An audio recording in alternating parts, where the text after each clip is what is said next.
नमस्कार दोस्तों, ये है हमारा लेक्चर नंबर 32 और इस लेक्चर नंबर 32 के अंदर हम 3 क्वेश्चन करेंगे। क्वेश्चन नंबर 22, 23 और 24। ये हम अब थोड़े से हम क्वेश्चन जो है वो एक्सरसाइज के भी कर रहे हैं ना। आपको याद हो तो मैंने कहा था कि लगभग इस बार हम लगभग सारी ही चीजें करेंगे।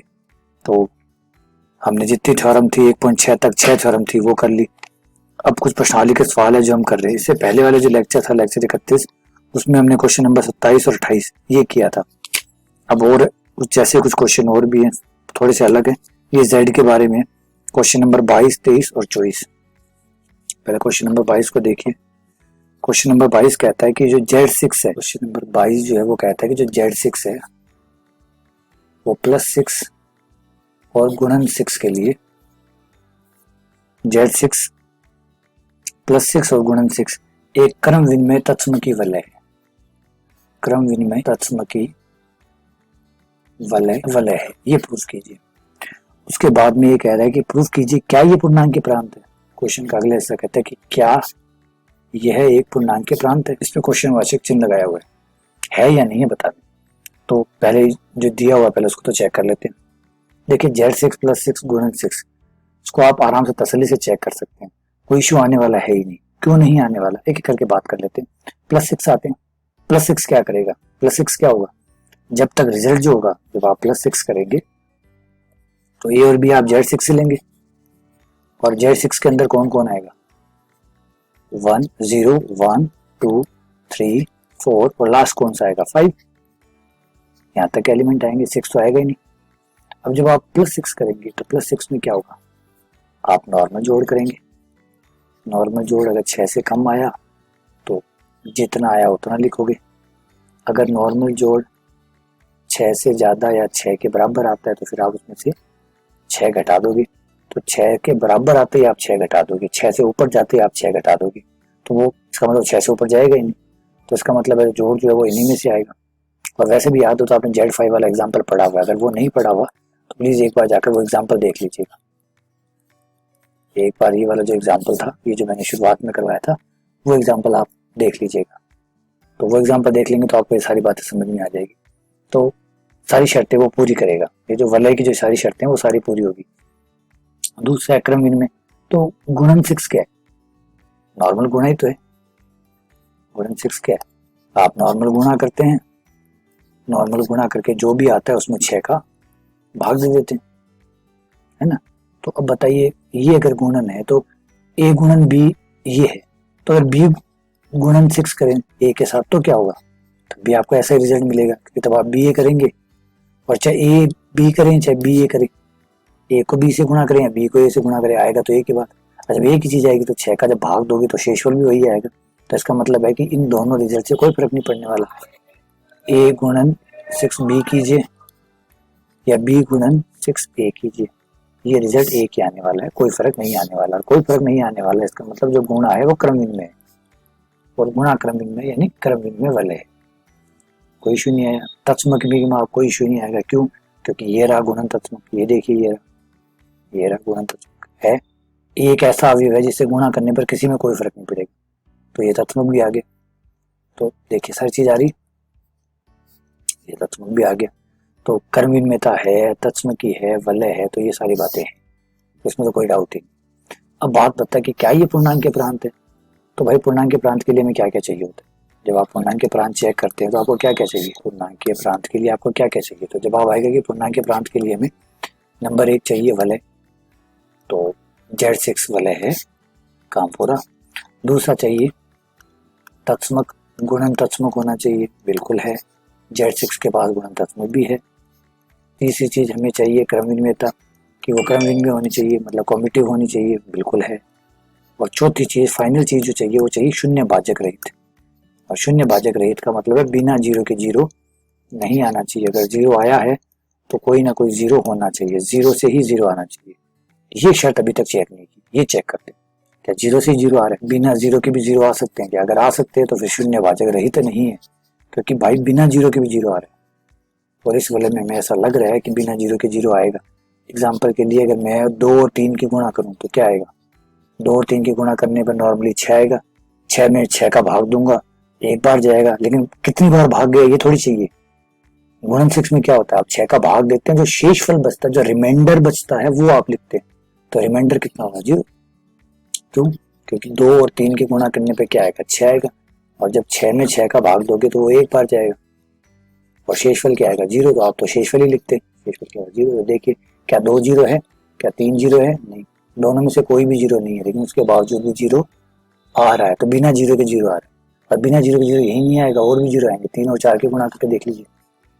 वैसे देखो, गलत एक बार ही साबित करना होता है, बार बार गलत साबित करने की जरूरत नहीं है। एक बार गलत है तो गलत ही, फिर कोई जरूरी नहीं 3 और 4 भी हो। लेकिन बता रहा हूँ आपको कि और भी एग्जाम्पल है इसमें, 0 आएगा। ये देखो, 3 और 4 12 आएंगे, 12 में 6 का भाग दोगे, पूरा पूरा जाएगा, शेषफल 0 आएगा। तो आगे, तो बिना 0 के 0 आ रहा है, इसका मतलब शून्य भाजक रहित। ये जो कंडीशन कह रहा था शून्य भाजक रहित होनी चाहिए, भाई ऐसा नहीं है, शून्य भाजक रहित नहीं है। और शून्य भाजक रहित नहीं है तो पूर्णांक के प्रांत भी नहीं है, अतः ये पूर्णांक के प्रांत नहीं है। क्यों नहीं है? क्योंकि बाकी सब शर्तें इसने पूरी की है, वलय की शर्त पूरी करता है, तत्समक है इसके पास, क्रम भिन्नता है इसके पास, लेकिन अनफॉर्चुनेटली शून्य भाजक रहित नहीं है, अतः ये पूर्णांक के प्रांत नहीं बनाता। तो उम्मीद करता हूँ आपको ये क्वेश्चन अच्छा समझ में आ गया होगा। चलिए और आगे बढ़ते हैं। अब लेते हैं क्वेश्चन नंबर 23। क्वेश्चन नंबर 23 कहता है कि सिद्ध कीजिए वलय एक क्षेत्र है अगर एम अभाज्य। तो ये तो भाई प्रश्न है ही नहीं, ये तो बिना मतलब में दिया है, प्रश्न ही नहीं है ये, क्योंकि ये परमे तो हम कर चुके। परमे नंबर 1.7 जो हमने की थी वो यही तो थी। परमे नंबर 1.7 जो हमने की थी वो क्या कह रही थी, वो तो यही तो कह रही थी कि अगर कोई पूर्णांक के प्रांत है। परमे नंबर 1.7 का यही तो कथन था।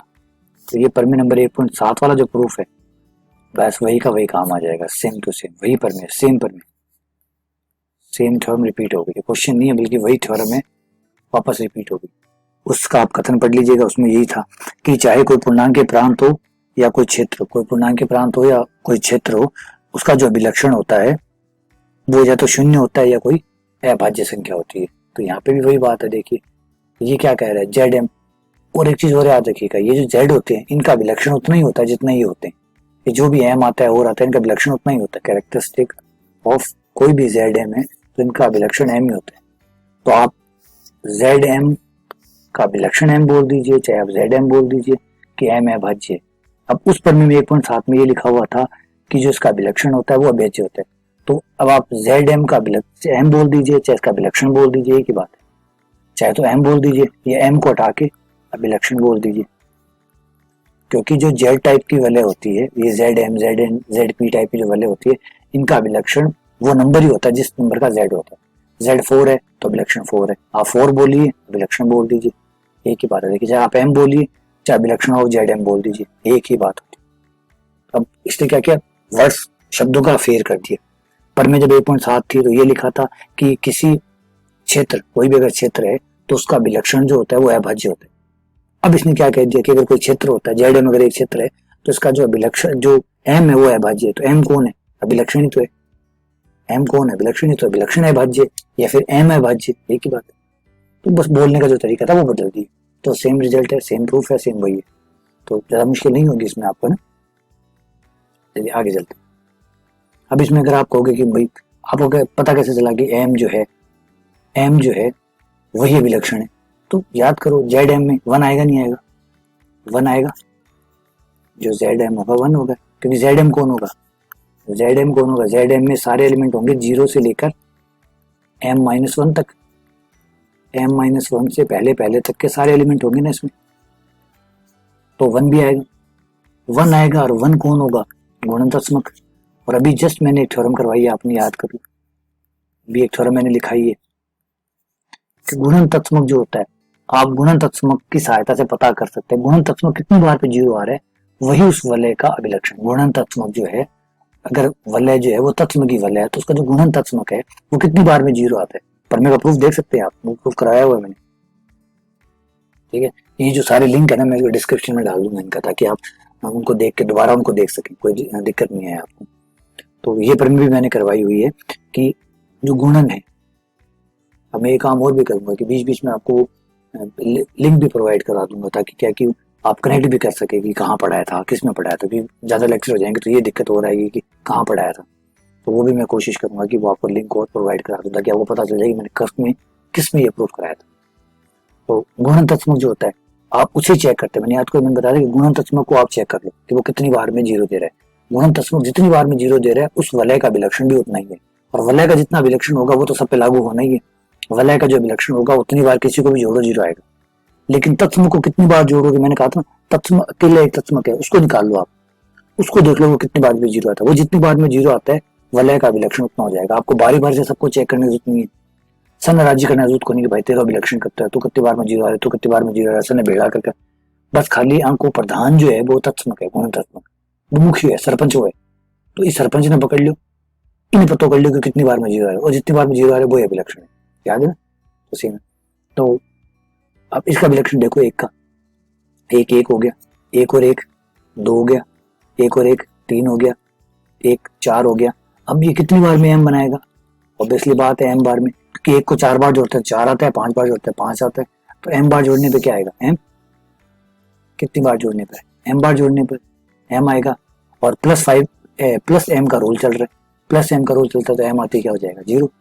तो एम वन है ना, एक को एम बार लिखने पर जीरो आ रहा है, एक को एम बार लिखने पर जीरो आ रहा है, और एक जो है वो गुणनतत्समक है।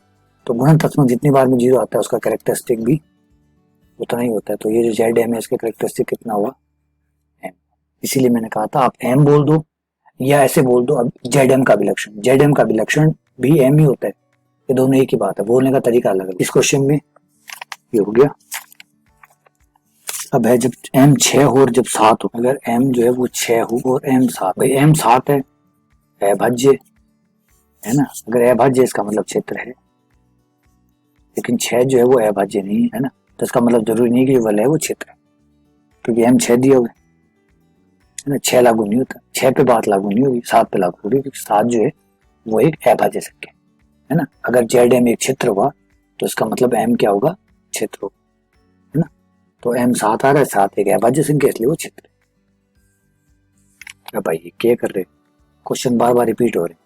क्वेश्चन नंबर 24 जो है वही क्वेश्चन वापस आ गया, देखिए क्वेश्चन नंबर 24 में वही क्वेश्चन वापस रिपीट कर दिया कि जो जेड एन है प्लस एन है और गुणन एन है, जेड एन प्लस एन गुणन एन एक क्रम विनिमय तत्समकी वलय है। तो भाई बिल्कुल एक क्रम विनिमय तत्समकी वलय है, नो डाउट, कोई प्रॉब्लम नहीं आने वाली। और ऑब्वियसली जेड चाहे 1 हो चाहे 2 हो चाहे 3 हो चाहे 4 हो, हर जेड एन, क्योंकि जब जो जेड होगा जेड एन होगा तो प्लस एन गुणन एन, क्योंकि उसके हिसाब से चलेगा। ऐसे तो हो नहीं सकता कि ये जेड 6 हो, यहाँ प्लस 5 आ रहा हो, यहाँ प्लस 6 आ रहा हो, तो सेम चलेगा। तो यहाँ एन होगा तो यहाँ एन होगा, यहाँ एन होगा, ये अपने आप में वलय बनाएगा, तत्समकी बनाएगा। क्रमविन में तत्समकी इसलिए क्योंकि यहाँ 1 है, क्रमविन में इसलिए कि गुणाई तो कर रहे हो, नॉर्मल गुणाई चल रही, तो सब चीजें लागू हो गई, इसका मतलब ये वलय है। तो इसमें तो आगे आप वो जो एग्जाम्पल में हमने Z5 वाला एग्जाम्पल किया था पहले वाला, उसके तरह उसको देख लो, उसमें जैसे प्रूफ लिखा हुआ है वैसे वैसे प्रूफ है ना। एग्जाम्पल नंबर 1 था एग्जाम्पल। अब मैं इसमें आपको बाद में लेक्चर नंबर भी डाल दूंगा आपसे कि भाई इस वाले लेक्चर में मैंने आपको उसका प्रूफ कराया, तो आप वो वाला लेक्चर जाके देख भी सकते हैं, वरना तो ढूंढने में दिक्कत आएगी कौन से लेक्चर में ये हुआ था, क्योंकि यूट्यूब पे इतने सारे लेक्चर पड़े हैं, वो सारे मिक्स हो जाएंगे, 30-35 लेक्चर होने वाले हो जाएंगे।